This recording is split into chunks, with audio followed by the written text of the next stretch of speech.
The signal from nowhere. The starship Andromeda drifted silently through the stellar void, its engines humming with barely contained power as it cut through the darkness between stars. Captain Elise Rice stood on the bridge, her dark eyes fixed on the viewscreen that displayed the endless expanse of space before them. The Andromeda was a salvage vessel, one of many that scoured the forgotten corners of the galaxy for abandoned technology and lost treasures. But today, something different had caught their attention. "Captain, you should see this," called Ty, the ship's communications specialist. Their fingers danced across the holographic interface, adjusting parameters and filtering out the background noise of space. "I'm picking up a signal. It's unlike anything I've ever encountered." Elise moved across the bridge, the rest of the crew watching with curious eyes. The Andromeda's crew was a collection of misfits and outcasts, people who had found their place among the stars rather than within the rigid structure of the galactic concordance. They answered to no one but themselves, and that was exactly how they preferred it. "What kind of signal?" Elise asked, leaning over Ty's shoulder to examine the readout. "It's encrypted, but not using any recognized concordance protocol. The signature is old, incredibly old." Ty's voice was tinged with disbelief. "According to the temporal markers, this signal has been traveling for over 500 years. The bridge fell silent. 500 years was before the formation of the concordance, before the Exilarian Empire had established its dominance over the known galaxy. It was from a time that existed only in fragmented historical records and myths." Dr. Soren Voss, the ship's scientist and historian, stepped forward. His tall, lanky frame seemed to fold in on itself as he bent over the console. "Can you isolate the source?" Ty nodded, their fingers working quickly. "It's coming from an unmapped region beyond the Hydean cluster. No recorded settlements or outposts there." "Put it through," Elise ordered, her curiosity piqued. Whatever this signal was, it might be worth a fortune to the right buyer. The speakers crackled with static before a voice emerged. Broken, distorted, but unmistakably present. "This is final transmission. Earth, they have found us. The Exilarians. They're erasing everything. Remember us. Coordinates follow." The message looped, repeating the same fragmented words before giving way to a series of numbers, spatial coordinates pointing to a location somewhere in the unmapped region. Earth. Vrax, the ship's navigator, frowned. The Salaxian's facial tentacles twitched with confusion. "I've never heard of such a place." "Neither have I," Elise admitted, her brow furrowing. "Soren, any ideas?" The historian was already accessing the ship's database, searching through the vast repository of knowledge they had accumulated over years of exploration. "There's nothing. No mention of a planet called Earth in any of our records." "That's impossible," said Kai, the ship's engineer, his mechanically augmented eyes weird as they focused. "We have records from every known civilization in the galaxy." "Not everything," Soren replied quietly. "There are gaps in galactic history, periods where records are suspiciously incomplete or contradictory, civilizations that simply vanish without explanation." "You're talking about the purges," Elise said, her voice dropping to a near whisper. Soren nodded solemnly. "The Exilarian Empire didn't just conquer worlds.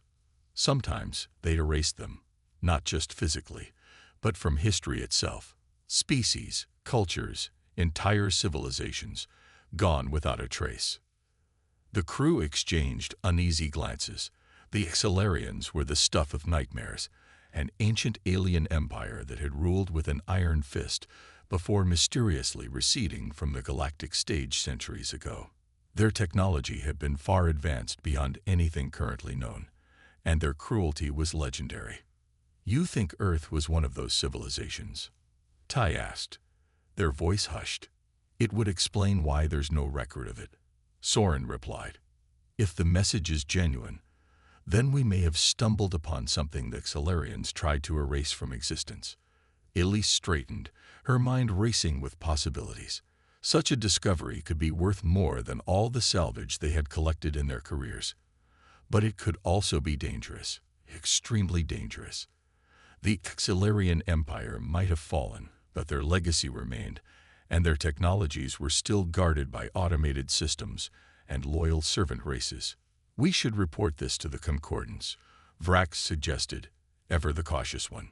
This is beyond our expertise. And let them take all the credit, all the profit. Kai scoffed.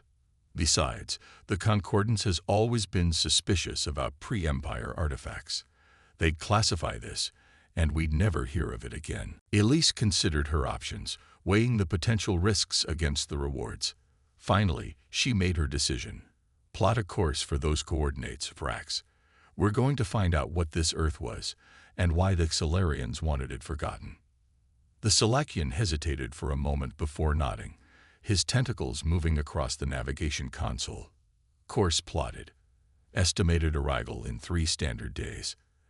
As the Andromeda's engines surged with renewed power, propelling the ship toward the unknown, Elise couldn't shake the feeling that they were crossing a threshold, stepping into territory that had been deliberately hidden from the galaxy for centuries. Whatever they found at those coordinates, she suspected it would change everything they thought they knew about the past. The signal continued to play, a ghostly echo from a civilization long gone. Remember us. Elise intended to do just that. The journey to the coordinates took the Andromeda through regions of space rarely traversed by modern vessels. Star charts became increasingly unreliable, forcing Vrax to rely on direct sensor readings and astronomical observations to maintain their course. The deeper they ventured into the unmapped region, the more unsettled the crew became.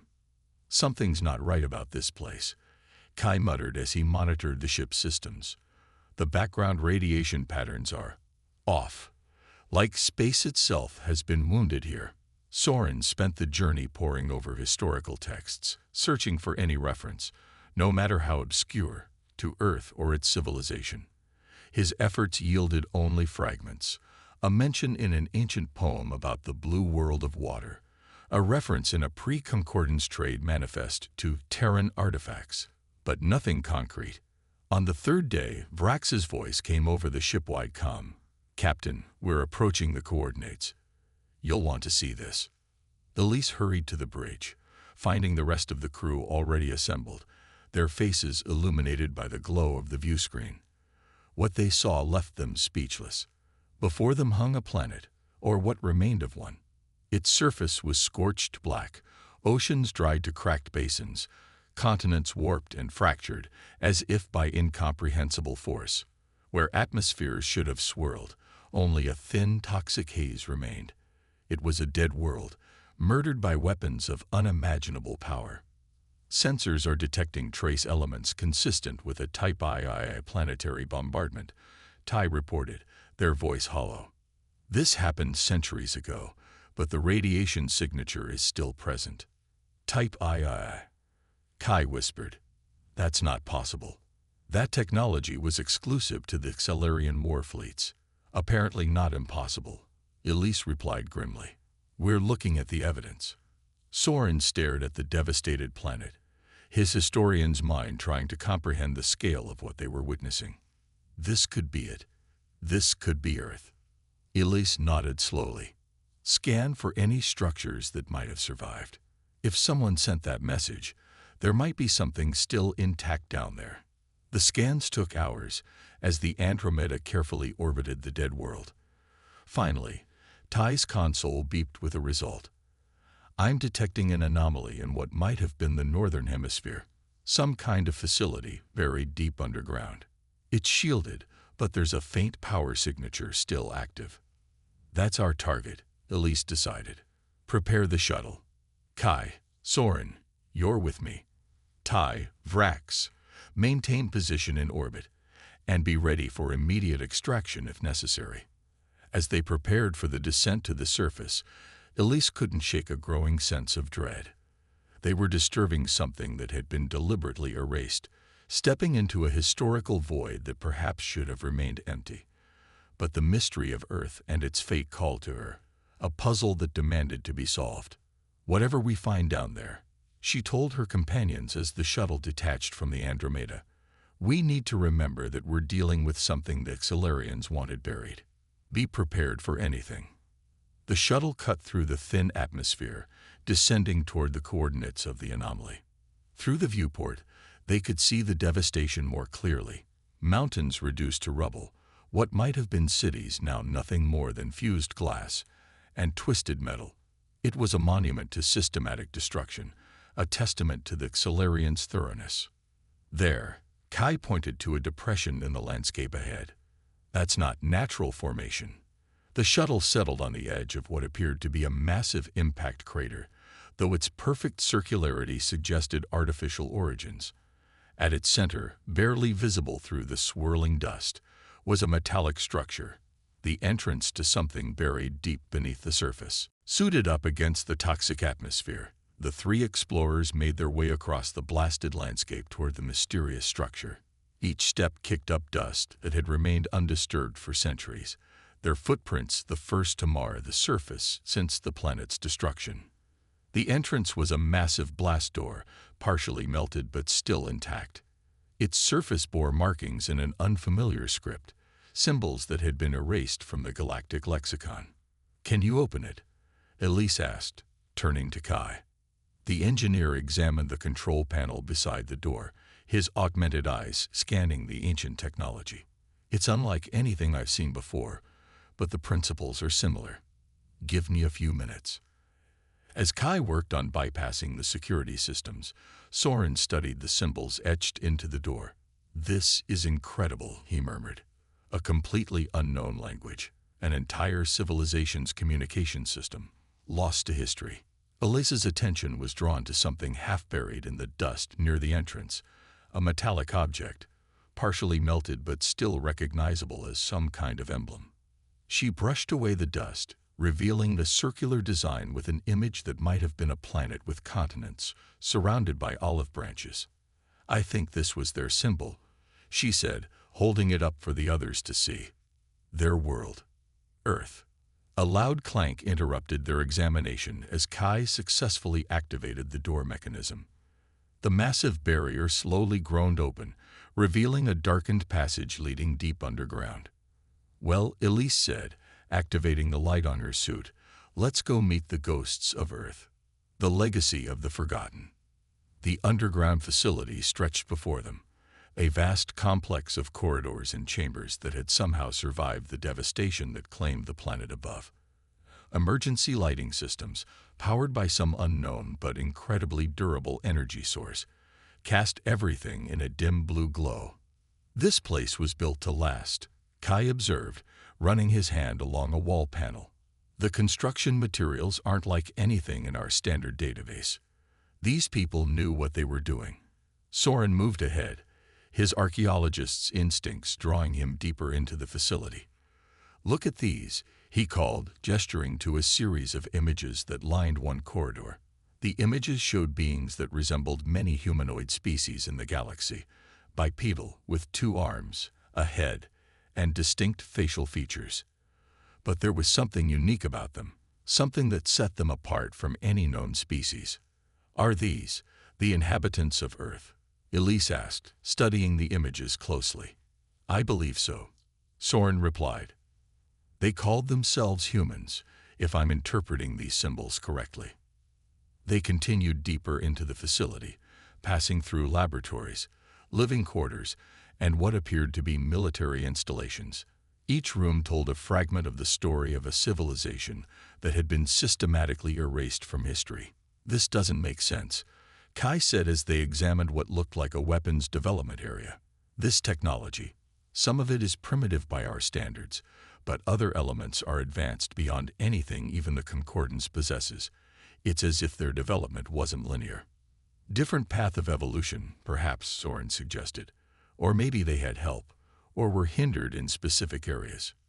Elise's attention was drawn to a sealed door at the end of the corridor, more heavily reinforced than any they had encountered so far. "What do you think is in there?" Kai examined the security system. "This is going to take a while to crack. Whatever's in there, they really didn't want anyone getting to it easily." While Kai worked on the door, Elise and Soren continued exploring the adjacent rooms. In one, they found what appeared to be a communication center, with equipment still partially functional despite centuries of neglect. This might be where the message originated, Soren said, examining the ancient technology. Someone was here, after the destruction. Someone survived long enough to send a warning to the future.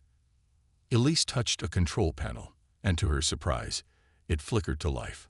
A holographic display materialized in the center of the room, initially distorted but gradually stabilizing to show the image of a being, a human, based on the images they had seen earlier.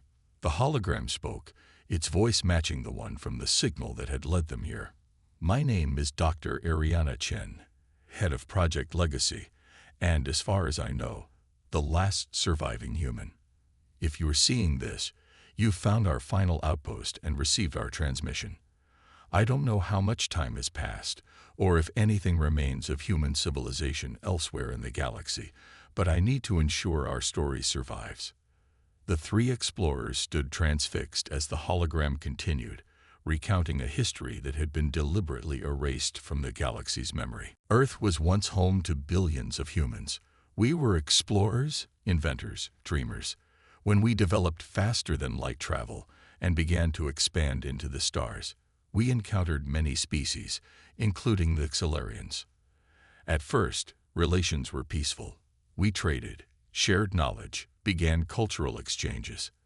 But then they discovered what made us unique. The hologram wavered, the image of Dr. Chen looking away momentarily, as if gathering strength to continue. Humans possessed something the Xelarians had never encountered in any other species, an ability to innovate rapidly, to adapt technologies in unpredictable ways, to make intuitive leaps that defied logical progression, while other species, including the Xelarians, developed along predictable technological paths. Humans were chaotic innovators. We combined technologies in ways they had never considered, found applications they had overlooked. At first, this made us valuable allies. But as our innovation accelerated, they began to fear us. Their scientists projected that within a few centuries, human technology would surpass their own. For a species that had dominated the galaxy for millennia, this was unacceptable. The hologram shifted, showing images of what must have been human colonies on distant worlds, then the same worlds in flames. The Xelarian Supreme Council ordered our extinction. Not just the death of our species, but the erasure of our very existence from history. They deployed their world-killer fleets against Earth and every human colony. They systematically destroyed our achievements, our records, even mentions of us in the historical archives of other species. They wanted the galaxy to forget we had ever existed. Elise felt a chill run through her. To erase an entire species from memory was a violation beyond mere genocide. It was the denial of their very existence, their contributions, their place in the universe. But we foresaw this possibility. Dr. Chen continued, her holographic face setting with determination. Project Legacy was our contingency plan. While the Xelarians focused on destroying our worlds and our history, a small group of us worked in secret, developing something they couldn't anticipate. At that moment, a loud clank echoed through the facility as Kai finally breached the security on the sealed door. "Got it," he called. "You're going to want to see this." The hologram of Dr. Chen continued speaking as Elise and Soren joined Kai at the now open door. "We created a weapon, not of destruction, but of truth. A quantum archive containing the complete history of humanity, and a device capable of broadcasting it directly into the integrated information networks of the galaxy, bypassing all security protocols. One transmission, impossible to block, that would restore humanity's place in history." Beyond the door lay a chamber unlike any other in the facility. At its center stood a massive device, its design defying easy categorization. It combined elements that looked ancient with components that seemed impossibly advanced. Surrounding it were data storage units, their capacity far beyond anything the explorers had seen before. "The quantum archive," Soren breathed, moving closer to examine it. "The complete record of an erased civilization. But we never got the chance to activate it. Dr. Chen's hologram explained, having followed them through a projected relay. The Solarians found this facility before we could complete the final preparations. I am the only survivor, and I'm badly injured. I don't have much time left. The hologram's image flickered, showing signs of deterioration. Whether from the original recording or the passage of centuries was impossible to tell. I set this message to activate if anyone ever finds this place. The quantum archive is complete, but the broadcast device needs final calibration. I couldn't finish it alone, but perhaps whoever finds this can. The technical specifications are stored in the main console. With them, you could complete our work. The hologram looked directly at them, as if somehow sensing their presence across the centuries. I don't know who you are, or when you're seeing this. I don't know if the Exolarians still rule, or if they've fallen to some other power. But I ask you this, don't let humanity be forgotten. We deserve better than to be erased. If there are any human descendants still out there, scattered and unaware of their heritage, they deserve to know their story. Dr. Chen's hologram wavered one final time. This is the last transmission from Earth. Remember us. The hologram faded, leaving the three explorers in silence. The weight of what they had discovered pressed down on them, the last testament of a civilization deliberately erased from history, and the means to restore it. Kai moved to the main console, accessing the technical specifications Dr. Chen had mentioned. It's all here, he said after a moment, his voice filled with awe. The principles behind this technology, they're revolutionary. If this works, it wouldn't just broadcast their history. It would irreversibly alter the information framework of the entire galaxy. Meaning what exactly? Elise asked. Meaning, Soren replied, understanding dawning on his face, that the Solarians' erasure would be undone. Not just in records and databases, but in the collective memory of every sentient being. Everyone would suddenly remember humanity, as if they had never been forgotten. Elise stared at the quantum archive, the implications sinking in. That's why the Solarians feared them so much. This isn't just a weapon of information, it's a weapon of reality itself. The three of them stood in silence, contemplating the choice before them. To activate the device would be to challenge the established order of the galaxy, to rewrite history as it was currently understood. It could destabilize governments, invalidate treaties, reshape alliances. The repercussions would be immeasurable. But to walk away would be to become complicit in the erasure of an entire civilization, to deny the last wish of a species that had fought for its right to be remembered. What do we do, Captain? Kai asked finally, looking to Elise for guidance. Elise took a deep breath, her gaze moving from the quantum archive to the faded hologram projector that had shown them Dr. Chen's final message. She thought about what it meant to be erased, not just killed, but forgotten, denied the basic dignity of having existed at all. Her decision was made. We finish what they started. We restore humanity to the galaxy's memory. Kai nodded, turning back to the console to begin the final calibrations. Soren moved to assist him, his historian's heart racing at the prospect of restoring lost knowledge. As they worked, Elise contacted the Andromeda. Vrax, we found something incredible down here, something that's going to change everything. Prepare the ship for immediate departure once we return. We're bringing something with us. What is it, Captain? Tay's voice came through the comm, thick with curiosity. Elise looked at the quantum archive, at the legacy of a forgotten civilization that had refused to die quietly. The truth, she replied simply. We're bringing back the truth. Hours later, as the Andromeda broke orbit from the dead world that had once been called Earth, its cargo hold contained the most valuable artifact ever salvaged, the quantum archive that would restore humanity to galactic memory. The ship accelerated to faster-than-light speed, racing toward the nearest major communications hub where the device could be activated. In the captain's quarters, Elise studied the ancient Earth emblem they had found at the facility entrance. She thought about Dr. Chen and the billions of humans who had been erased, their achievements stolen from them, their very existence denied. Remember us, she whispered, echoing the last words of Earth's final transmission. We will, I promise. And as the Andromeda streaked through the stars, carrying its precious cargo of forbidden knowledge, the legacy of humanity, a species of innovative dreamers who had threatened an empire simply by existing, was about to be reborn.